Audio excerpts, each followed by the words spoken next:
afternoon. How's it going, guys? Hello, how are you? I hope you're doing all right. I hope you're hanging in there. I hope you had a great weekend. We are back for another week of lunchtime live streams because why the heck not? I'm still working from home. Things in Washington are starting to open up again, which I'm totally excited about. Hopefully I'll be able to get back to some restaurants pretty soon, do some awesome food challenges. I don't know if it's going to be official food challenges, but hopefully things are going to open up even more. Things are going to start to get better. We're in like phase 2 of this reopening process for Washington State. Yeah, so like I said, just totally excited. Everything seems to be on the up and up. Everything seems to be getting better. And today for lunch, I just have this big bowl of fruit because I thought it might be good to have something a little bit healthy after a weekend, which was not quite so healthy. I've been working pretty dang hard on finishing up class stuff for school. It's the final couple days of the quarter, so I've been working like a dog, and I've been totally stressed out. Let me get my... Probably hear me a little bit better if I actually got my microphone right next to me. So, like I was saying, I've been working like a dog these last couple of days.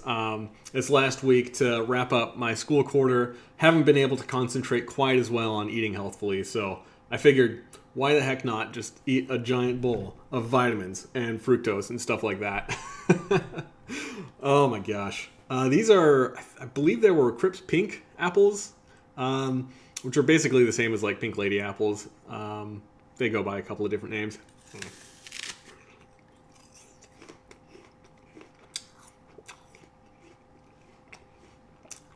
Oh my gosh. Some of the best apples you could possibly get. Just a little bit sour, very, very sweet. Really crisp. I think those Crips Pink gotta be my favorite kind of apples.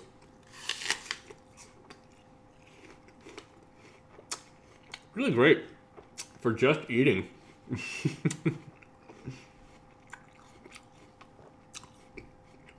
Oh man.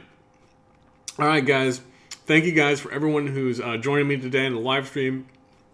I really appreciate everybody who's been hopping in. You know, all the regulars, everybody, everything like that.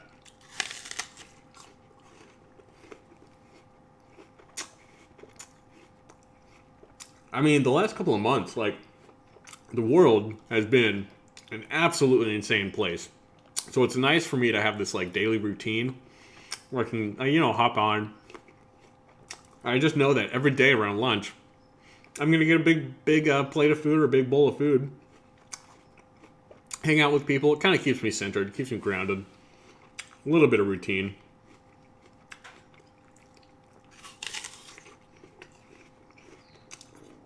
I think people overlook fruit as like a really handy, convenient snack.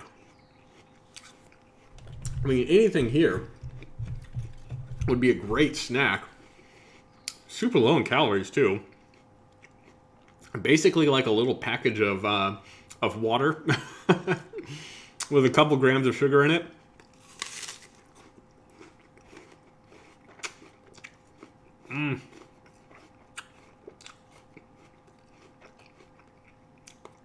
And very satisfying. I think it's unfortunate that too many people overlook fresh fruit.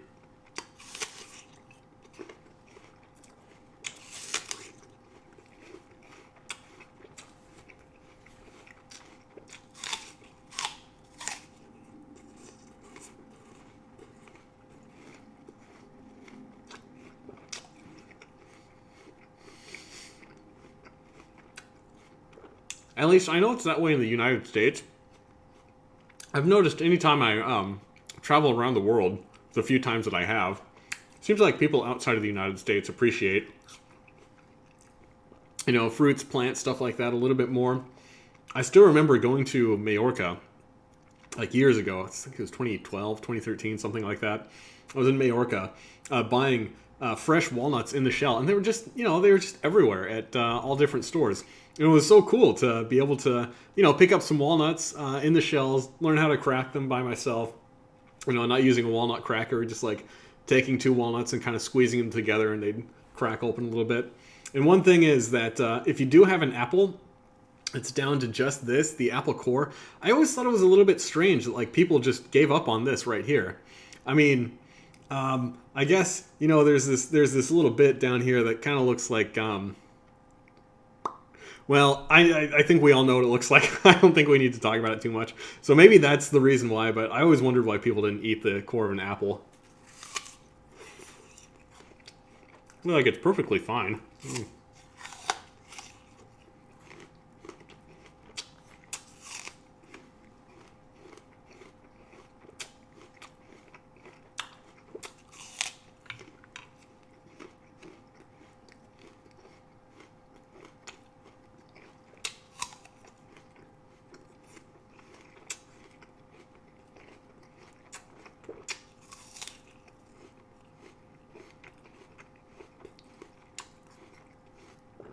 And you know, this way, there's no trash left.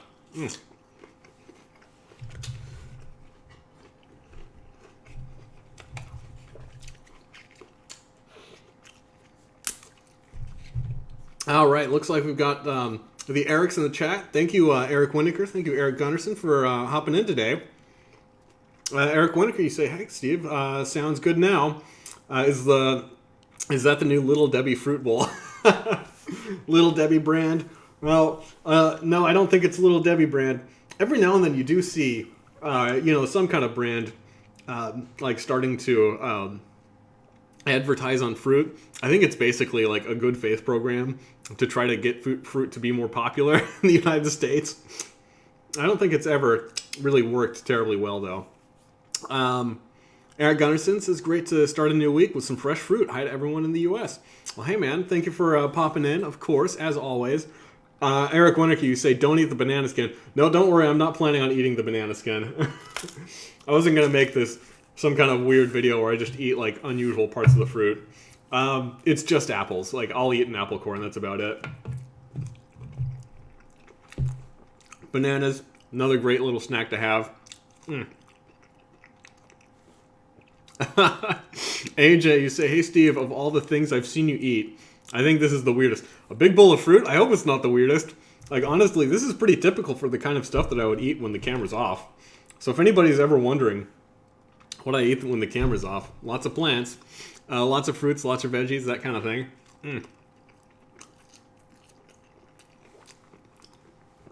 Okay. Well, like I mentioned before, when I didn't have the microphone right in front of me, so people might not have actually heard what I was saying, is that the world has been a completely crazy place the last couple of months.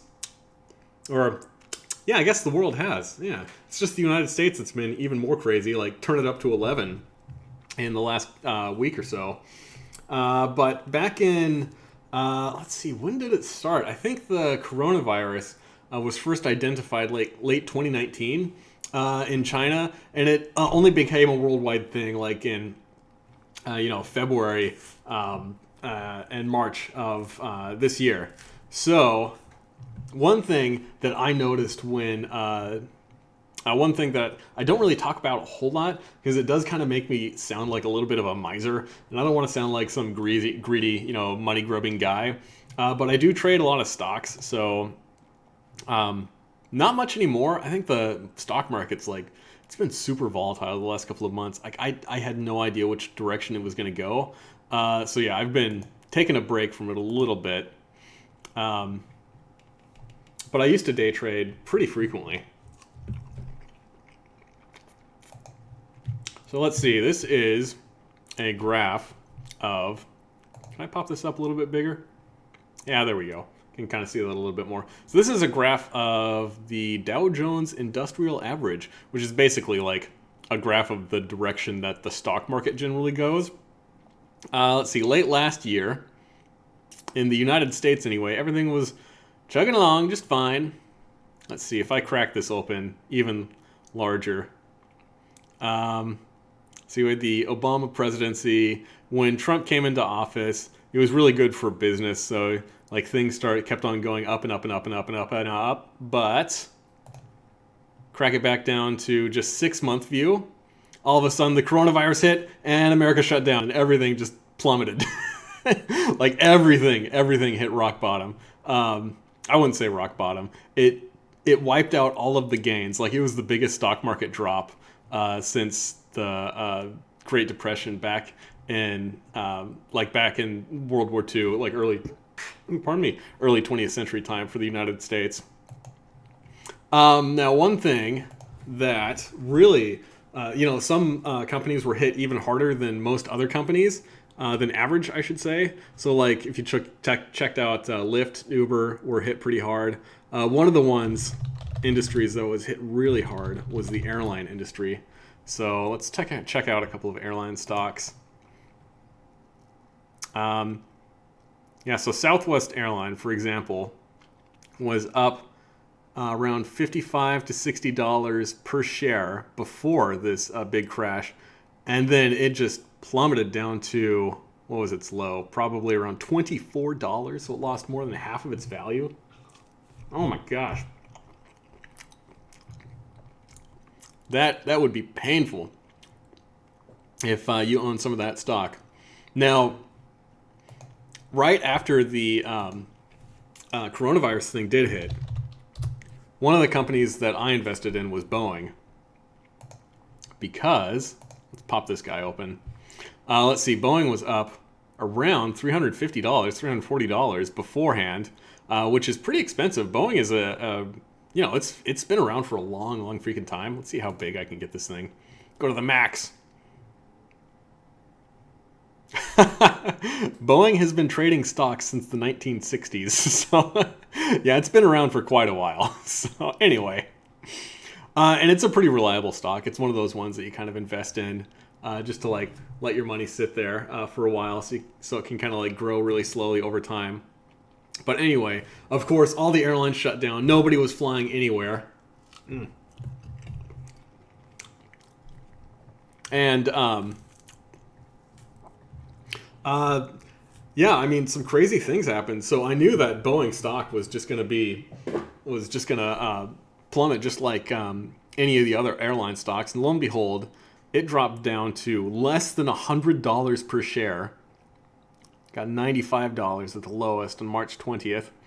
I can't remember when I bought this. I probably bought it around 170 or 150 or so, somewhere around there. But then just last week, some news came out that airlines were starting to open up again. So you see there's this steep increase just in the last couple of days. Let's get it down to 5 days. See, just every day it just goes up and keeps on increasing every single day. I wasn't sure how long that those increases were going to continue. So I actually sold a bunch of Boeing stock.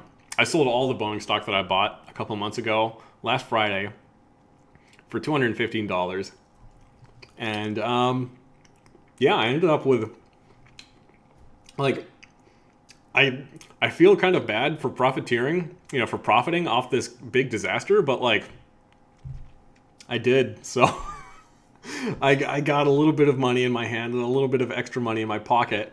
So I'm thinking that, like, what I would like to do with it is, it's more than $1,000. So it's like, it's not a giant amount of money, but it is certainly a sizable amount of cash. Like, like I said, it's a little bit over $1,000 that I gained in that trade. So I would like to see if I could, like, find some good charities to actually donate to that would be, appropriate for the cause that's going on right now, for the strife that's going on in the world. I know there's a lot of really great charities out there that help a lot of these different people. There's the NAACP. A couple of my friends on Facebook pointed out a couple of other charities called the Bail Project, Campaign Zero. I haven't looked into what those are. One of my favorite go-to charities is actually one called Give Directly, which is just like, you give them money and then they just turn around and write a check to people who are in extreme poverty. So, like, they'll just give money directly to families who are making, $1 a day in sub-Saharan Africa or something like that, where just writing them like a $20 check, to you or I, that might be nothing, but to them, that's like several months worth of income or several weeks worth of food or something like that that'll feed their family and give them lots of security. So that's one of my favorite charities that I tend to give to quite a bit. But I thought it'd be cool to get some input from you guys. And let's say at the end of this live stream today, I want to give $100 to at least one charity. So if you guys have any idea which charity you think would be great, I'd love to hear you guys in the comments. What you think is a good, worthy cause. I can look into it. Otherwise, I'm just going to look at a couple of these other charities that were pointed out to me.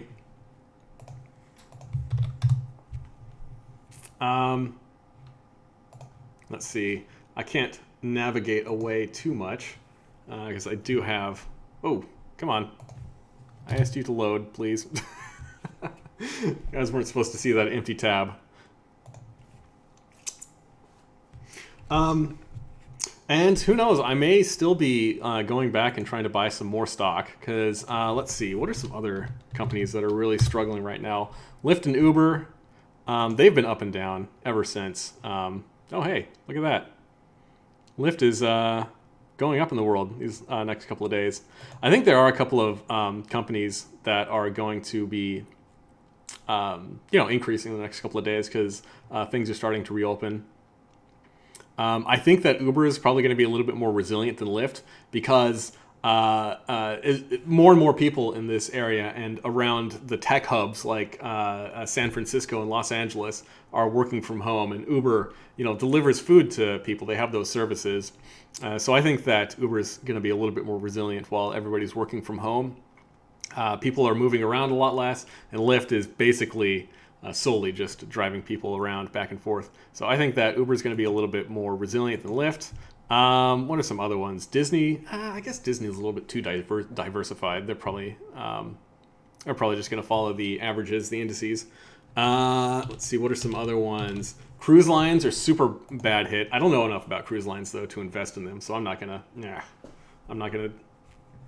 I don't know what's gonna happen with the cruise lines. They could recover like Boeing and airlines do, or they could just like go straight to zero. Like I imagine, Regal Cinemas Group probably gonna go to zero. I'm imagining that cinemas, big cinemas, are one of the industries that's just not going to survive this downturn. And in my opinion, good riddance to them, at least in America. I know in Europe and UK and England, cinemas, going to the cinema to see a movie is a little bit of a different experience. All right, so this is one of the charities that was pointed out to me called Campaign Zero. So I want to take a look at what this is all about. All right, it will take deliberate action by policymakers at every level of government to end police violence. All right, so that's a decent tagline. See, over 1,000 people are killed by police every year in America, and we are calling on local, state, and federal lawmakers to take action to adopt data-driven policies or data-driven solutions to end this violence and hold police accountable.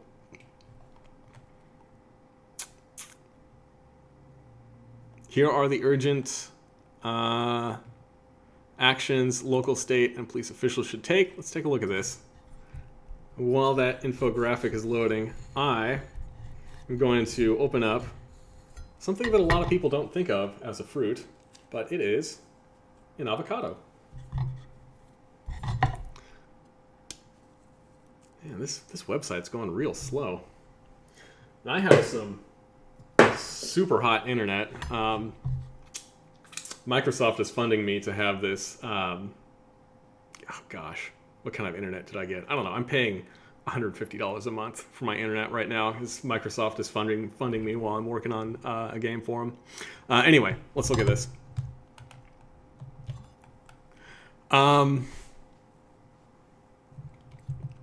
My eyes are just too bad to read that screen. That's too far away from me and that tiny print up top. All right, Campaign Zero. Number 1, broken windows policing. 2, community oversight, limited use of force.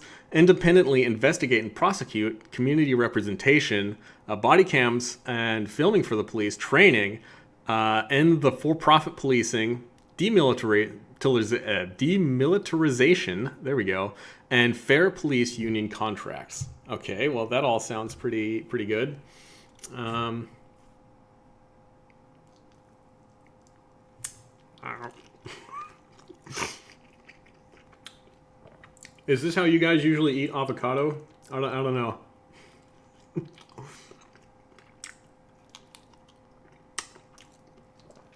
Delicious. Okay, so an agenda to end police violence. Over 1,000 people are killed by the police every year. Okay, that was the first one. End broken windows policing. Only 5% of arrests made in America are for violent crimes. Meanwhile, the vast majority of arrests are for low-level offenses. Okay, so this looks like it's just asking to decriminalize low-level offenses, including drug possession, public intoxication, loitering, jaywalking, disorderly conduct, or prostitution. I don't know. This seems like it's kind of like America's a bit on a glide slope of doing a lot of this stuff anyway for broken windows policing. I think that policies tend to go a little bit back and forth, like it vacillates a little bit on this one, where crime is super high, so a governor might get instated to like really crack down on just the super low level offenses, and now it sounds like there's a lot of pushback, so that those low level offenses will just become legal. And it does remind me a lot of the recent shenanigans in America to legalize marijuana. I should say recreational use of marijuana. So it does sound like it's basically pushing back in that direction. I could imagine that if this was adopted as a federal policy, there'd be a lot of pushback in a couple of years to try to, do something to try to prevent a lot of these kind of low-level offenses. But does that mean that it's going to be police stopping them? I don't know. It's going to be interesting. Let's see. Establish alternative responses to mental health crises and issues like homelessness, substance abuse, including by deploying first responder teams of mental health providers. I don't know what a first responder team is. I wonder if that's a typo. Because, the S and the D, I would expect them to be a first responder team of mental health providers and community intervention workers to the scene handling these issues instead of police officers. I don't know. I mean, that makes sense to me. Let's get the right people in there to take care of the job, not just, pretend like the police are everybody's nanny and need to take care of everything. And for-profit policing. That's one that I find interesting. Police departments should not be allowed to profit from aggressively ticketing, issuing fines, and confiscating property from communities. And when police are sued for misconduct, they should have to bear the burden of paying all financial costs associated with their actions. Establish a cap on the amount of revenue that can be raised through municipal fines and fees. That sounds super inconvenient for anybody. Limited use of force. I feel like there's a pretty clear escalation of force in place for police officers. So I don't know if I really agree with revamping it. It's just like it needs to be enforced, basically. Basically the way that police officers approach a situation, as I understand it, is there are several levels of force that can be employed, where if somebody is, each level of force is like somebody who's being aggressive but unarmed, somebody who's aggressive and armed, somebody who's, and armed with a non-lethal weapon, somebody who's armed with a lethal weapon, I think there might be something that's even higher than that. But basically that police are allowed to retaliate with a level of force that is one step higher than what they're encountering. Ban officers from using chokeholds, strangleholds, or any other neck restraints. I didn't even know that was a thing that officers could do. Yeah, I think this is one that just needs to be enforced more.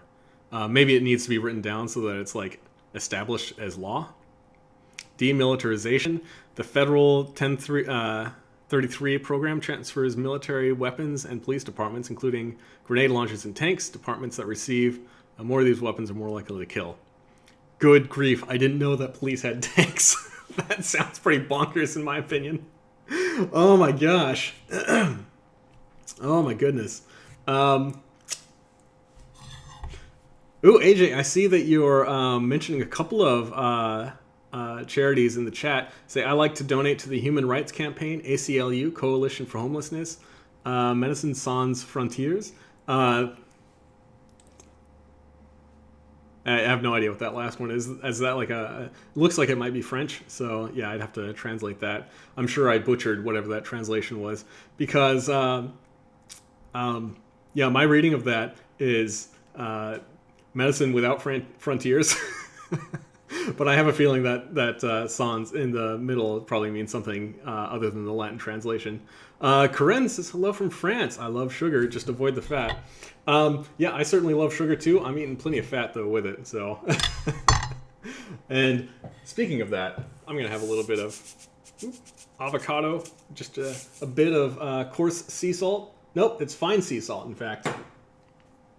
Avocado with just a sprinkle of sea salt. So freaking good.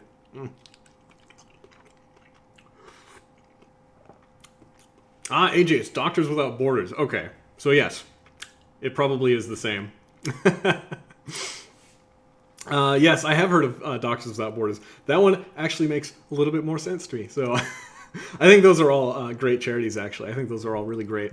Okay, I've been looking at this guy quite a bit.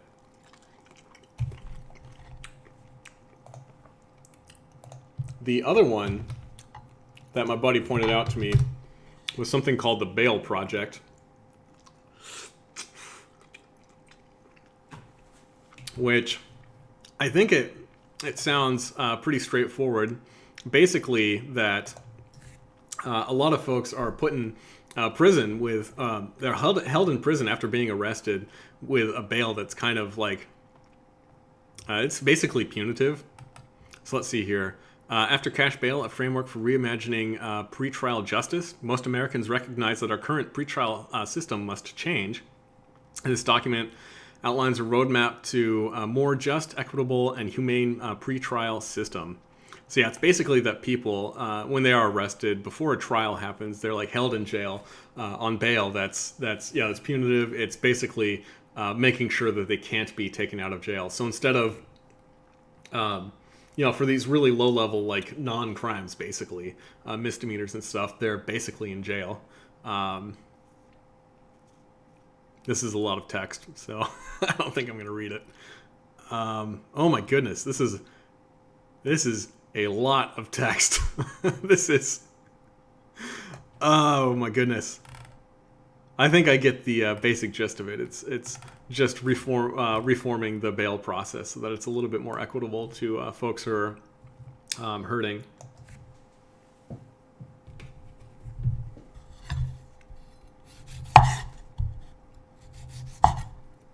And I can't end this stream without eating a kiwi. Man, that kiwi looks a little bit fuzzy, not just on the outside, but a little bit blurry in the camera.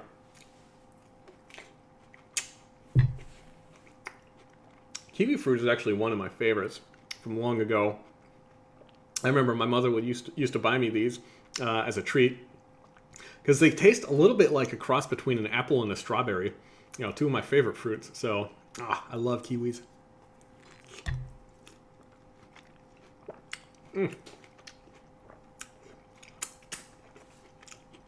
Squirted a bunch of kiwi juice everywhere with that bite.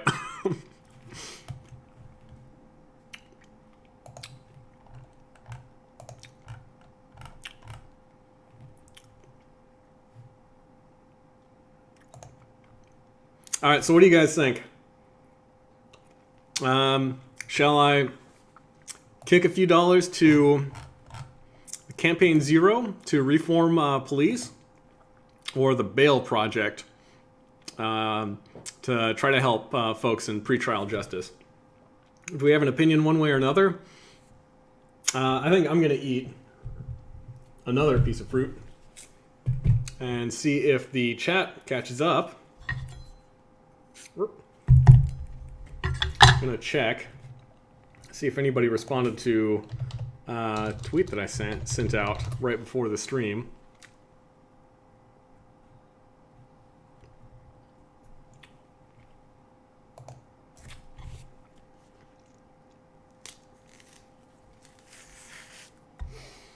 I'll just sit here looking at this lovely video. I don't know if there's a way that I can actually like put audio through my browser. I'm sure there is a way that I can do that. I just don't know what the audio source is supposed to be in my streaming software.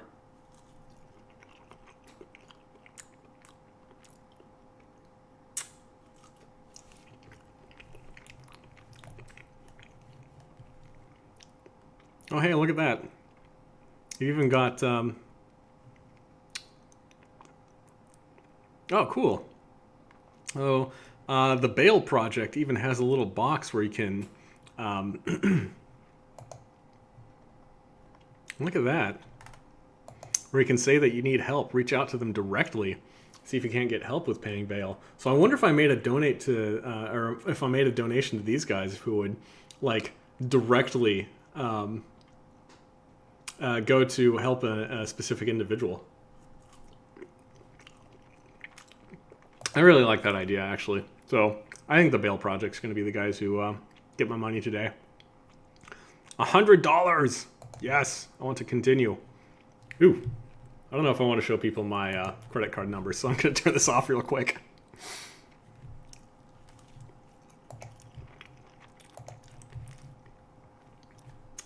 Let's see. I am going to donate via a credit card. So let's give them my name. I'm sure this is incredibly interesting stuff where I'm entering my credit card information and you guys cannot see me do it, which is absolutely purposeful. I'm sure this is great live streaming where I'm just clicking around. Some folks are probably wondering what the heck is going on. Let's see.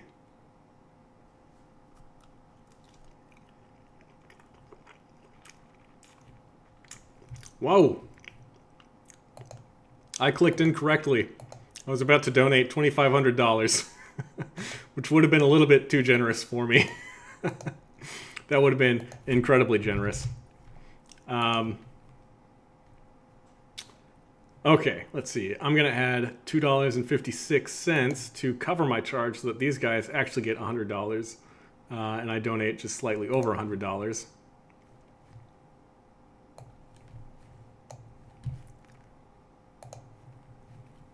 All right, so here we go. Donating $100 to the Bale Project, or $102.56. Oh, what? Ah.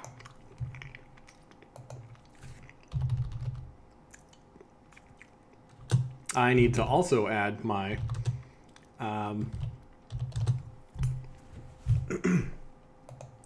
address. So let's try that one more time.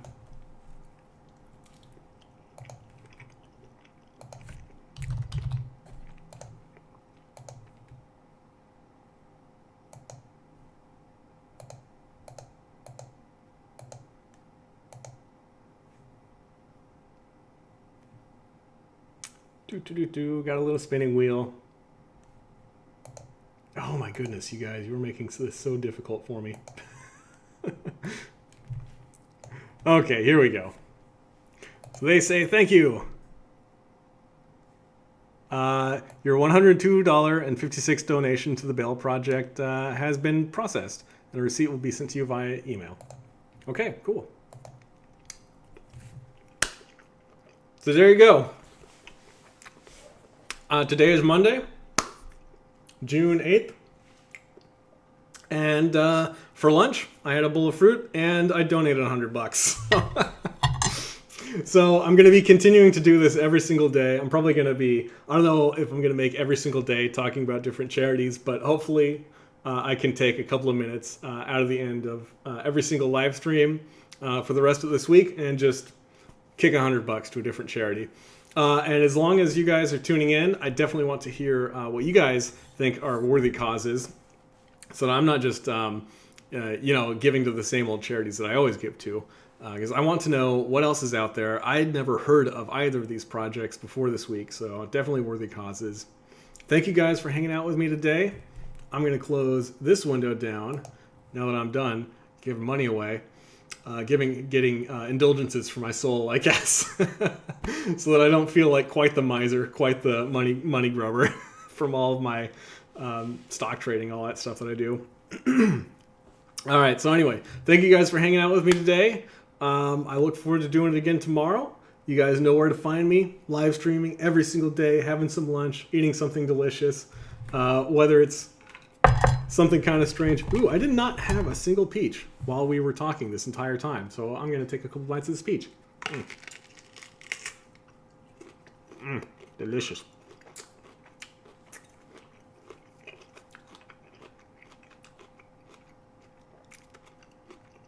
And until next time, hope you guys have a good one.